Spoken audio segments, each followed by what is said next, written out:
Okay, guys, we are back with the Coach Trap podcast. And this week, we are very fortunate to have Dan, who's going to tell us about his business, his social media channels, Living with Dan. Dan, thank you so much for joining us today. Before we start, it'd be great just to know a little bit more about you, a little bit more about your journey into this space, and then let's break it down a little bit further. Um, Hello, I'm Dan, and um, I, uh, I am the founder of Living with Dan, um, and I started um, blogging, um, and I'm autistic, and I wanted to create something to help autistic people, and because when you're diagnosed, you don't, there's not a lot of support out there. So I thought, why not create a site where which can help autistic people once they've been diagnosed understand themselves. And so I started the site and started writing about different aspects of autism and neurodiversity, and then I expanded upon this, and then like offering like free PDF resources and providing a service to help people really, and also it's very relatable to my life and how I can relate to it a lot because I'm autistic. Oh, that's amazing. Such powerful stuff. So before I come on, I was just doing a little bit of sort of background reading. 1 in 35 people in the UK are autistic, So tell us a little bit more about, your journey. I saw on your website, you were diagnosed, was it 15 years ago? Um, how's that been since then? And what was that light bulb moment for you that inspired that, I want to help others? Living with Dan, such a powerful project. So tell us a little bit more about that. How was that feeling? What was that process like when you were diagnosed? And tell us a little bit more about that, about that light bulb moment that made you really want to inspire other people like yourself. Um, I was back in 2020 during COVID. I had a psychotic breakdown um, because of the COVID and the change of routine. And then once I was stable, I thought, why not write a book? And so I wrote a book about how about my autism and my life with autism. And then after that, for I had already had the blog, but it was called Running with Dan. And so I was writing about my running and my passion for running. But then I turned into Living with Dan because I thought that was more relevant and related it to more towards my autism and living with a disability. And also I've always like known, also seen, known a lot of autistic people, and I know how they struggle and how life can be difficult. And so I thought, why not create a site that can that can that can help people and um guide them through life. And so I created Living with Dan, and that because I wanted to help people, and that was my that was what led me to create Living with Dan, really. Wow, powerful stuff. Dan, thank you so much for that vulnerability. Thank you so much for being honest. So I was even telling, Dan Williams before we come on that people with autism are 20 to 35% more likely to have psychosis or, like you described, 3 to 4 times more likely to have depression. And it's amazing that he was just so honest, So it's obviously this is such a needed business, isn't it? And the fact that you can relate and model and project, your own behaviors and feelings to inspire others is such powerful stuff. Before I hand you over to Dan Williams, I've got a real question for you because this is interesting. This is probably where this is a little unique. Your content probably needs to be a little bit different to say mine and Dan's or say, any others because it has to resonate. So when I'm thinking of autism, I'm thinking of, self-regulation, timetabling, actually high IQ stuff as well.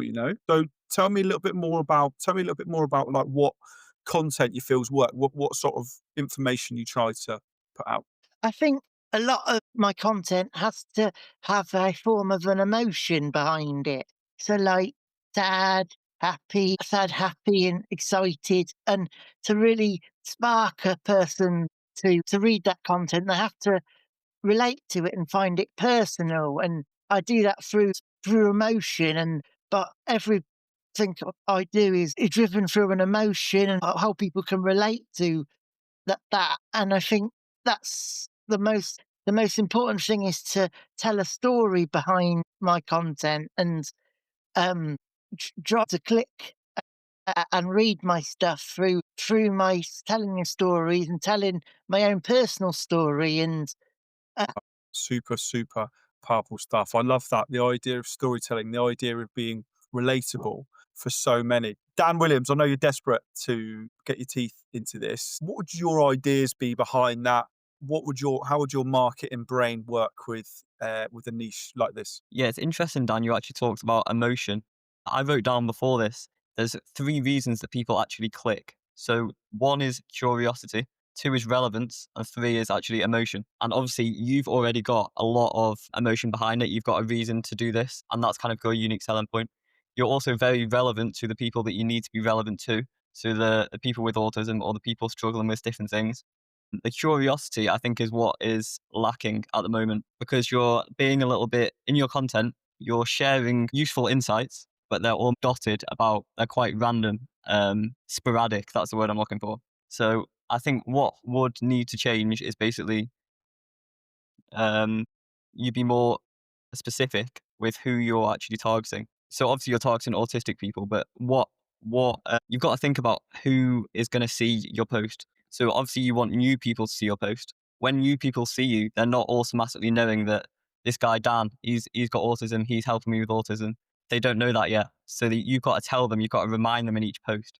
Because for example, the other day I saw you wrote a post about doodling, which is obviously useful for you and for a lot of other autistic people, but you didn't introduce it in like a curious way. It was relevant and it was emotional, but it wasn't curious enough. And that's why it wouldn't have performed that well, because you're not re-establishing that you're the guy that solves that problem. So yeah, that's the biggest thing that I would say, just looking at your LinkedIn. that's really helpful. I think that would really help improve my content, doing that kind of thing. And uh, maybe thinking about the person and who would actually be reading that, the age and the demographic between of the. Absolutely. That's a really good point. One thing I would say, which is really, really powerful of having someone like Dan on your side, is the idea of accountability. So, Dan, so much of what we do is trial and error, isn't it? And that's how we know what works, what doesn't work, what structure, how to write a caption, et cetera, et cetera. But Dan, how would you trial and error something like this? Would you run a set of 50 reels? Would you trial 50 hooks on X? Tell me a little bit more, because I imagine a lot of this is going to be about trial and error, isn't it? Yeah, it definitely is. So I would definitely think about talking about the same topic, but kind of changing the hooks just slightly, and changing one variable at a time, which is a thing that I see a lot of people get wrong, is they change multiple things at the same time.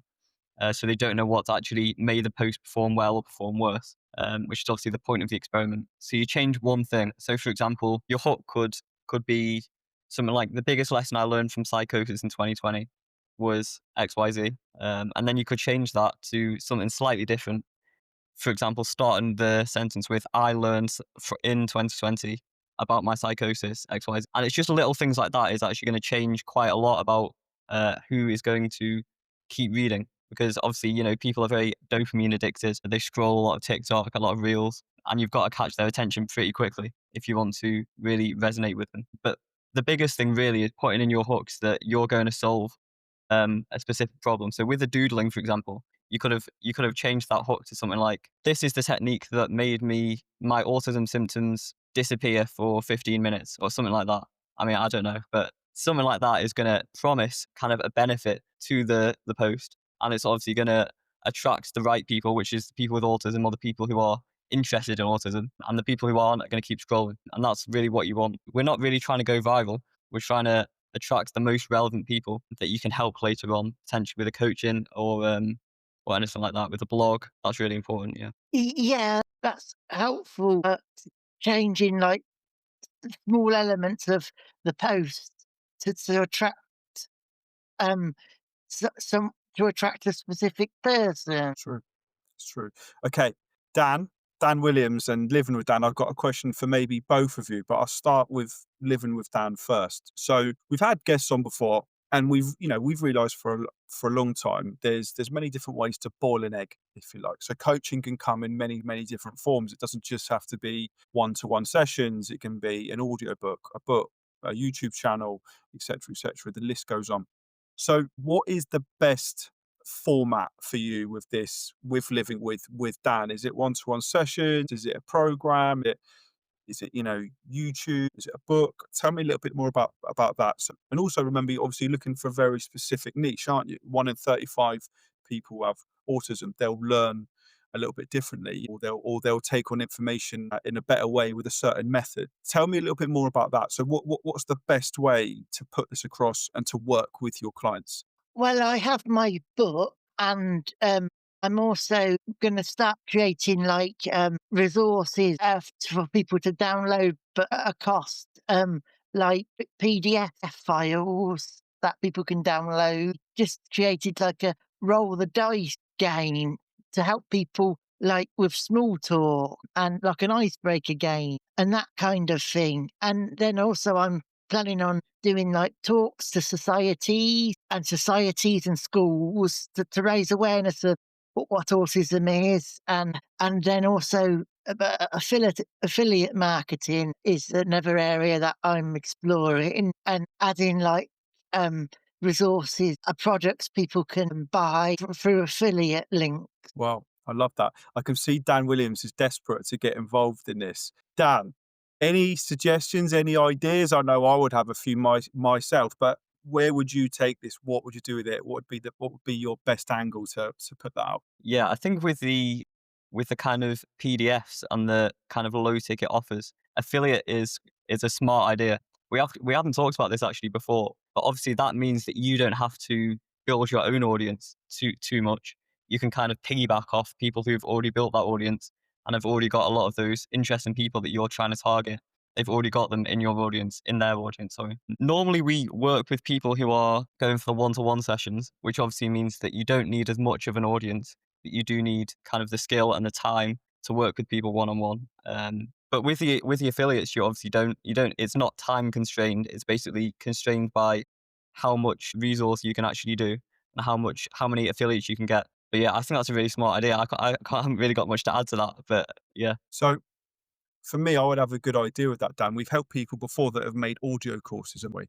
We've got 2 books ourselves. We know there's a lot of power in communities, like a school community if possible. I would imagine that would be a really good angle for, this is aimed at Dan Williams, the idea of a school community, having the content go out on a massive scale to come down to actually, uniquely work with, maybe a small group of people to help them with their daily life inside a school community. That's maybe how I would do it. But Dan, how would you do it? Any more ideas behind that? I mean, yeah, I wouldn't usually recommend that for people who aren't kind of famous already.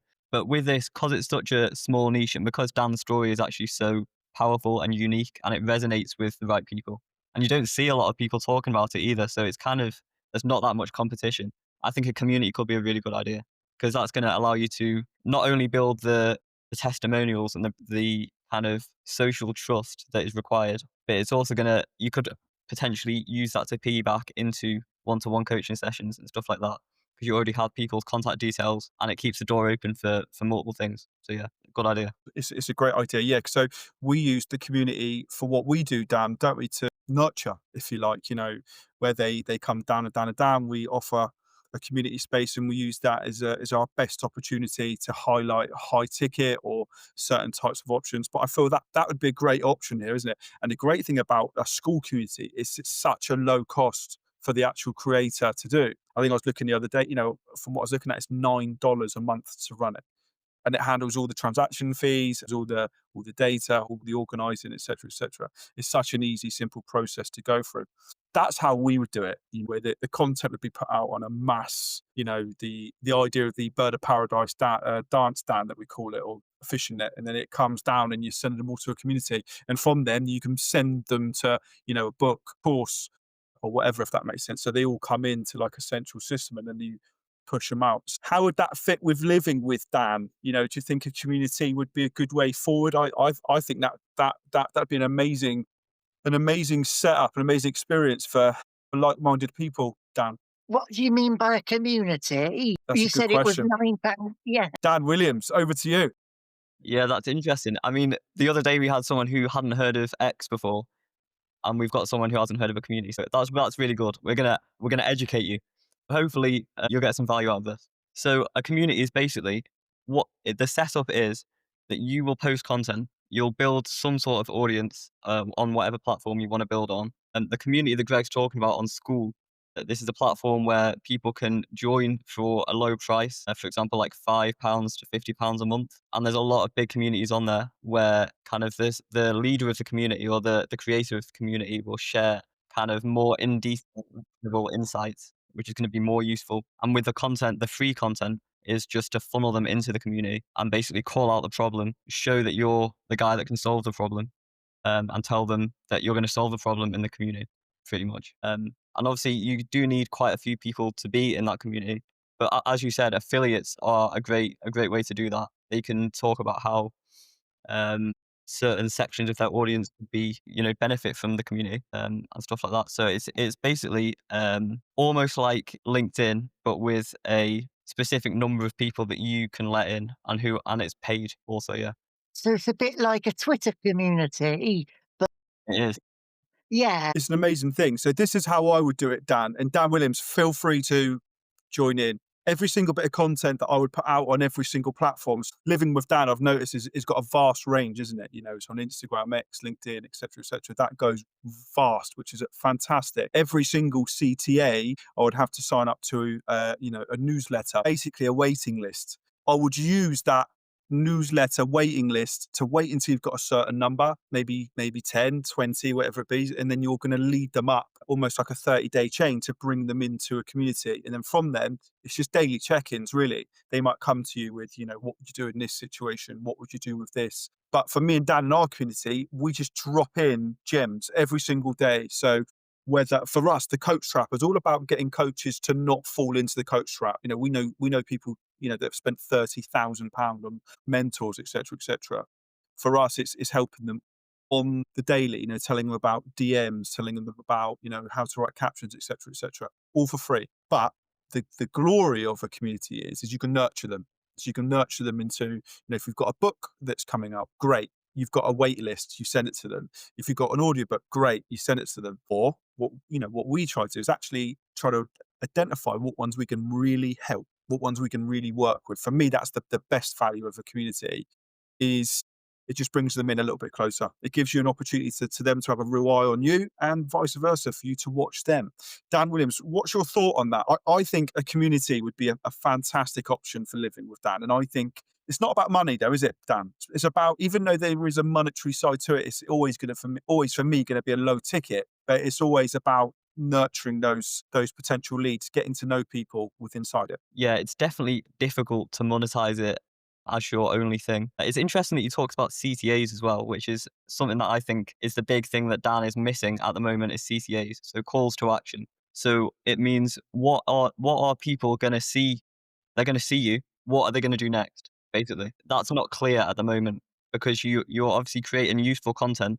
People are following you and engaging with the content, but what do they do next? It's kind of, it's interesting because a lot of people get stuck in the trap of trying to get more likes and more views and stuff like that. But how is that actually going to translate into a business or into helping people like deeper and more far, if that makes sense? But yeah, what do you think about that, Dan? Do you think what is the next step for people who see you? What do you want them to do? Yeah, either like go buy my book or to purchase a resource of some sort that I'm offering to then grow, keep living with Dan existing and helping people. Yeah, it can be tricky when you've got multiple things that you want to sell, especially when they're low ticket, because people get a little bit confused about which one is for them. But potentially with the posts, like Greg said, you could put a CTA specific to the post. So if it's a post about, I don't know, a specific thing, related to autism that is solved by one of those things that you just mentioned, just put that at the bottom. By the way, if you enjoyed this post, this thing would really help you kind of solve that problem a little bit further. And that's what you're going to have to do is multiple CCAs, but with each CCA having one kind of CCA, if that makes sense. I don't know if that makes sense. Makes Yeah, perfect sense to me, Dan. I wouldn't want to put more one CTA because the person might feel overloaded. Yeah, exactly. Because you don't want you don't want a CCA that's like, please buy my book or buy my course and and follow me and join my community and all of these things, because people aren't going to do any of them, if that makes sense. You just want one of those things. Good point. Good point. Okay, living with Dan. I've got an analogy for you. And Dan Williams, you can jump in whenever you want. So the bird of paradise dance. Okay, so, Dan, if you've seen this before, it's the bird that's in the jungle and it does the amazing dance. It tries to get them to come to their nest. So all your posts are, when you put them out on Instagram, X, LinkedIn, is that bird of paradise dance. So it goes out and it's cuckoo, and the bird shouts across the jungle. Then they come to your social media channel and the bird does that amazing dance. If you want to look for it on YouTube or whatever it is, it's fantastic. It's this really amazing dance, okay? And that's your social media channels, if you like. You're showing them what you do, you're showing them what hats you've got, etc. However, what we realize is that people don't just see the post and buy the product. There's a space in the middle, okay? And that space in the middle is nurturing ground. So if you think about it, the bird of paradise has to get the other bird to come into its nest. So how does he do it? How do you convince the person who's seen your post to buy the book? That's where a community comes in. That's where a newsletter comes in, because you have to nurture them. Because before someone buys, they want to see you 6 to 8 times. So no one sees your post and buys straight away.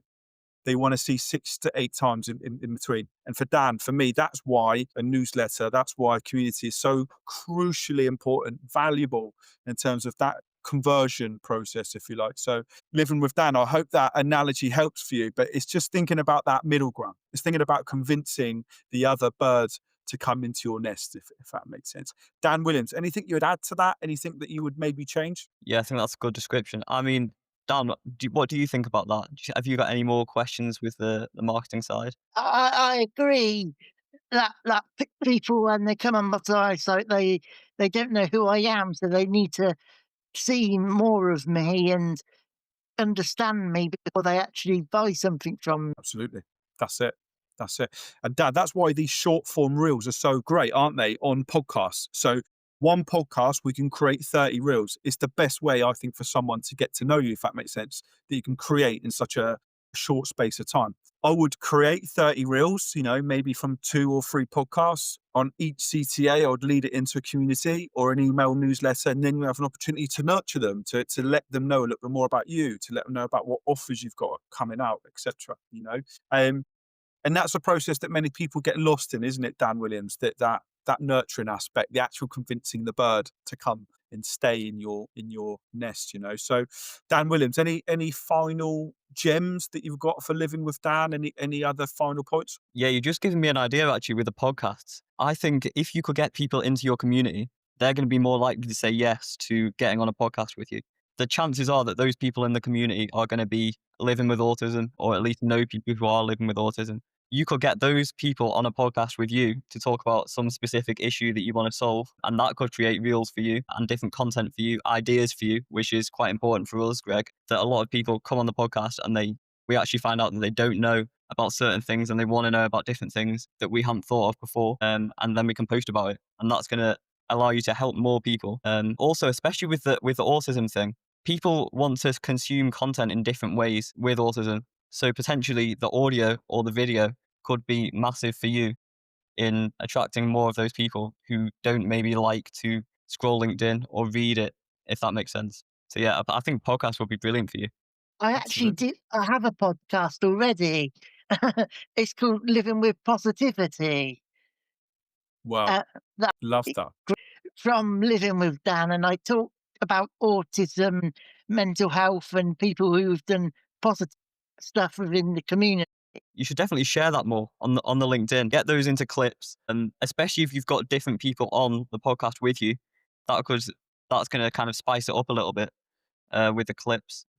And it's with the clips as well, it's going to make people be more likely to view the whole podcast as well. So you definitely got to get that out there more, because I wouldn't have known that if you hadn't said it just then. Yeah. Guys, I think this is a good time to wrap it up. Living with Dan, thank you so much for joining us on the coach track. Just before we leave, where's the best place to find you? Tell us a little bit more about your social media channels and where people can find out about your wonderful story and how you're helping people with autism. The best place would be my website, livingwithdan.com.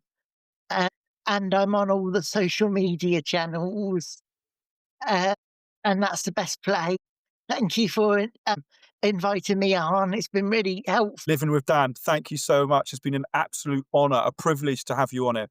Guys, remember, whatever you do, don't fall into the coach trap.